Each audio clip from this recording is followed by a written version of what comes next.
How many of you out there work so hard to achieve that goal? That goal may be a new job opportunity. It may be a high school diploma or a college degree. It may be recruiting that team member that you've been working on and they finally said yes. Whatever that may be, our learning doesn't stop there. This episode, we're going to dig into why the best leaders are the best learners. Stay with me. Welcome everybody. Welcome everybody. Welcome everybody. Welcome everybody. Welcome everybody. I am your host, John Espinosa.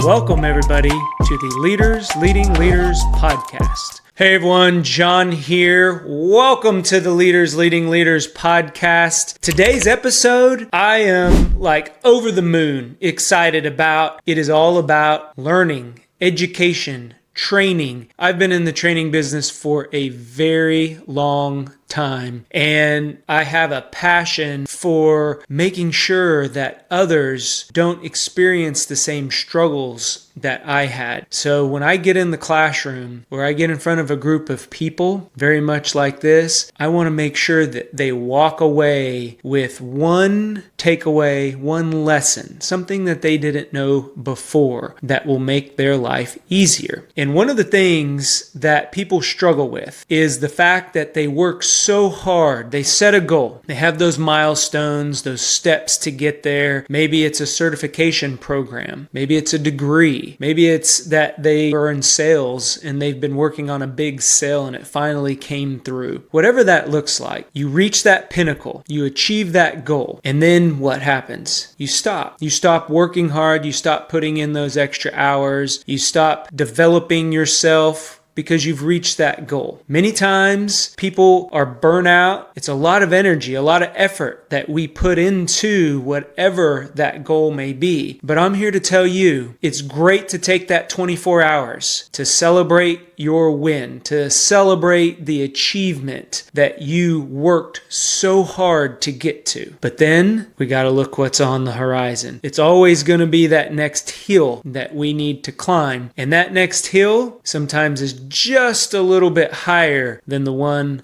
that we got to the top of. So how do we continue to forge ahead? How do we continue to make sure that we've taken the lessons learned and we apply them? Or better yet, what if we failed? What if we've set a goal and we failed at achieving that? What's next? Do we bury our head in the sand? Do we feel sorry for ourselves? You can do that, but I'm here to encourage you. I'm here to give you some tips, some advice on how the best leaders are the best learners. I've been in the leadership business for 15 plus years. I've developed training for leaders. I've mentored and coached leaders, and I've walked right beside you all, the leader. Through my leadership journey, I've had some ups and downs. It all hasn't been pretty, but there is one thing that I have held consistent. I've continued to learn. I've continued to be a student of the game. Whether that's leadership, whether that's training, whether that's project management, or it could be just being a parent, trying to be the best father that I can be for my kids, trying to be the best teammate that I can be for my team. But in the end, whatever you are continuing to strive for, I promise you there's going to be some type of learning, some type of education, some type of mentorship that is going to help you get to that next step. So in this episode, we're going to talk about why there's no such thing as natural born leaders. Leaders aren't born. Leaders are created and forged through a lot of hard work, through a lot of failures and experience. So before we dig into the content, I want to welcome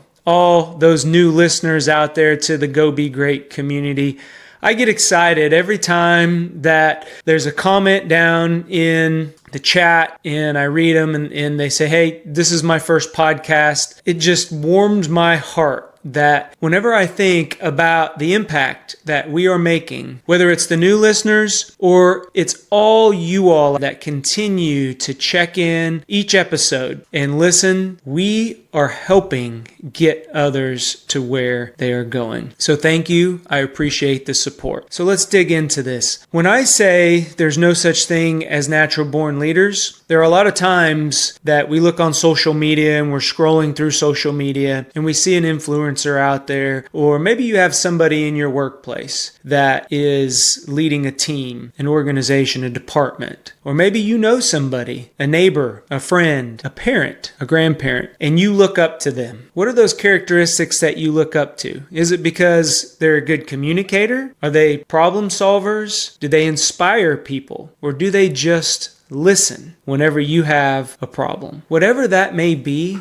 I can promise you that those characteristics, those attributes that the best leaders that we can point to have, they are learned. They weren't born with the innate ability to problem solve. People aren't born with the ability to communicate. We learn those things over time. So if you're at a point in your leadership journey, wherever that may be, and you feel like you're stuck, you're not alone. I've been there many times. Figure out, okay, John, what are you trying to accomplish? Is it kicking off a podcast? What is the best form of learning? Watching other people that do it well. That's where I start. I figure out, okay, who else is in this space? Who else is on social media and influencing? Who else is in sales? Who's in leadership? Where are the good parents at? And I attach myself to them. I keep them right on my hip, not my physical hip, but I make sure that I subscribe to whatever they are talking about. I go visit with them and I sit down with them. I ask them for a little bit of time. That all goes into the education, into the learning. We don't get to where we're going without the help of others. And that's why I am so driven by the mission of our community. In order for us to help others get to where they're going,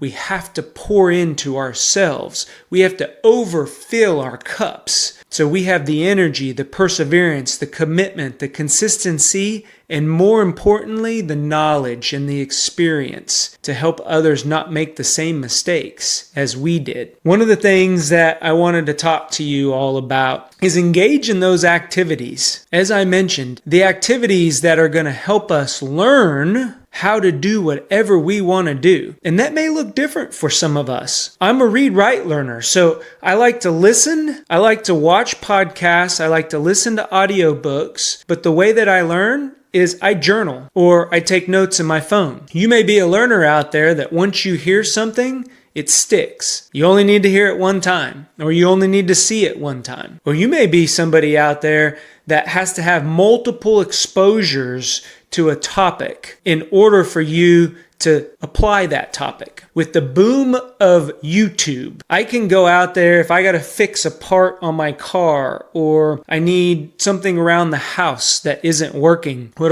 do? I Google it up. I go to the video section of Google and there's half a dozen YouTube videos that can probably explain what I need. AI is another place, another resource that you can go to, ask a question, and it populates a response. You can even have a conversation. So there aren't any lack of resources, free resources that you can get, that you have your hands on, whether it's virtual hands or physical hands, that you can go and grab that will help you get to where you're going in your leadership journey. And those leadership activities are crucial for us to gain the necessary experience to continue to contribute, to continue to mentor and foster growth in ourselves and in the people that we surround ourselves with. So continue to stay engaged with whatever you are trying to learn. The second one, be intentional about it. A lot of times I hear excuses from, I don't have enough time. It's not right for me. Yeah, I see you doing it, John, but I don't see myself doing that. Or maybe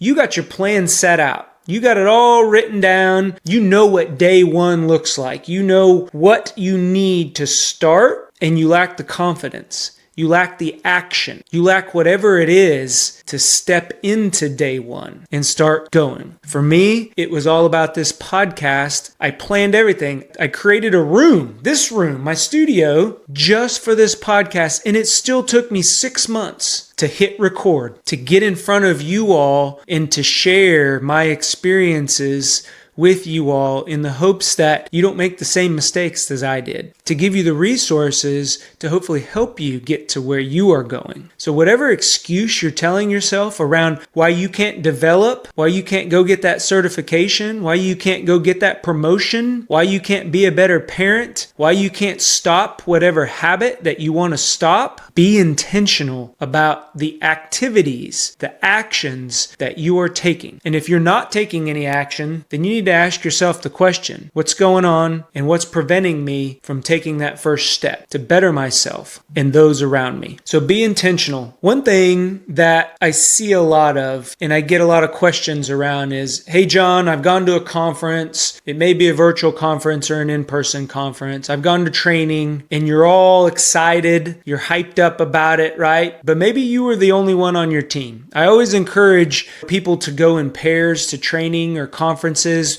because at least you have that thought partner to bounce ideas off of and to hold each other accountable. But if you're solo and you went to a particular event and you learn something new and you come back to the team or you come back to your group and you start trying to implement all that great information, all the information that you're excited about that got you motivated, and they're going to look at you like you are speaking another language. I can promise you. So how do you prevent that? Or how do you help alleviate some of that? Whoa, John, you're talking a lot of things here. You're saying a lot of words. You're trying to implement some new processes. I don't like that. That doesn't feel comfortable. Let them know. Let them know. Be honest. Be upfront. Hey team, I went to this great leadership event. I went to a great marketing event, and these are the things that I learned. These are the things that I'm going to try to implement. So you might see me act a little bit different. You may see me or hear me talk a little bit different. But this is why. And this is why I think it's important. Let them understand and then let them ask questions. Let them get excited about it. You would be surprised how far that goes. If you just start kicking in day one, you come back, you leave the conference on a Friday, and Monday you show up to work and there's something different about you, they're going to notice, but they're also going to wonder, what happened to John? So share with them. And a lot of times they will get on board. That's how we create buy-in. We're vulnerable, we create curiosity, and then we answer that curiosity through how we feel that this is going to benefit ourselves and how we're going to show up just a little bit differently in front of them. So be intentional. And then last but not least, the best leaders are the best learners because they continue to get help. They don't let that ego get in the way. They continue to strive for excellence through mentorship. They continue to discover themselves, to turn inwards through coaching. They continue to handle all of those life problems, not by themselves, but through talking to somebody, whether that's a therapist, whether that's another thought partner, whatever that is. As human beings, we need interaction. We need others to bounce ideas off of. We need others to support us. And through mentorship, through coaching, through therapy, through having a thought partner, through letting others know our challenges and what we're going through, being vulnerable, that's how we become the best versions of ourselves. I'm not a big hoorah person, put my head down and I work. So there will come a time when you want to get to that next level, when you want to work on a certification program, when you want to get a promotion, when you want to work on that communication strategy so that way you can sell whatever you're trying to sell, that you can recruit better to grow your team. Or maybe it's just I want to be a better father. I want to be a better person. I want to be a better husband. So I want to work on myself so I can give my family the best version that they deserve. Whatever that looks like for you, don't stop learning and be intentional about the time that you spend doing whatever you have to do. Stay on the cutting edge, to stay sharp, to stay laser focused on where you want to be as a person, as a leader, as a friend, as a father or mother, as a grandparent, as a colleague, or as a peer. Don't give up learning, leaders. Just because you think that you've gotten to the top of the hill, you've addressed the challenge, take that 24 hours and celebrate, and then pick up that book, pick up that pen, click on that video, and continue to get better and continue to work to be the best version of yourself. Thank you all for listening to me. If you're enjoying this content, give me a thumbs up. I'm trying to make sure that we keep things relevant, we keep things short. So I hope that you're enjoying it as much as I am making it. I always appreciate your time. I believe in you. Just by you listening to this podcast, you are creating a better version of yourself. Don't give up on yourself. Go be great. Talk to everyone later. Bye. If you like what you're hearing, do us a favor. Click on that subscribe button. Give us a thumbs up or leave a comment. That lets us know that what we are putting out benefits you. If you want additional information or resources or learn how to work with me, head on over to thejohnespinosa.com, because when we become better versions of ourselves, it helps us get others to where they're going. Go be great. Talk to everyone later.